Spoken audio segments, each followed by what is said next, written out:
যাকে চাইলেই পাচ্ছ তাকে ব্যবহারের পাত্র ভেবো না। যে তোমার প্রয়োজনে ছুটে আসে সে তোমার ভালো চায়, তাকে একজন শুভাকাঙ্ক্ষী ভাবতে শেখো। তার প্রতি সবসময় বিনয়ী থাকার চেষ্টা করো।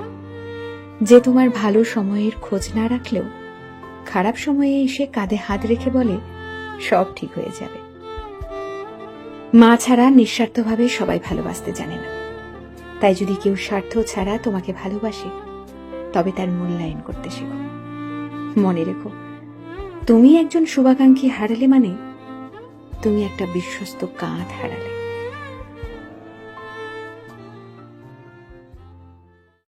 মাঝে মাঝে আমাদের অনেকের সাথে এরকম হয় যে আমরা যাকে ভালোবাসি সে হয়তো আমাদেরকে সে ভালোবাসাটা বাসে না।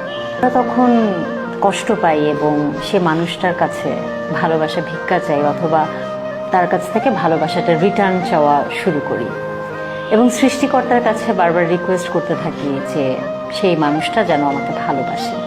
সৃষ্টিকর্তাকে এই রিকোয়েস্টটা না করে যে সেই মানুষটাও যেন আমাকে ভালোবাসে, বরং আমাদের রিকোয়েস্ট করা উচিত যে সেই মানুষটাকে যে আমি ভালোবাসি সে কষ্টটা কি করে কম পাওয়া যায় এবং মুভ অন করা এই অবস্থাটা থেকে। আমাদের সবার জন্যেই কোনো না কোনো মানুষ, স্পেশাল মানুষ এবং পারফেক্ট মানুষ অপেক্ষা করছে। সৃষ্টিকর্তাকে বরং এই অনুরোধটাই করা উচিত যে সেই পারফেক্ট মানুষটা যেন আমার জীবনে আসে এবং এই মানুষটাকে যেন আমি ভুলে যেতে পারি, কারণ এই মানুষটা রাইট মানুষ।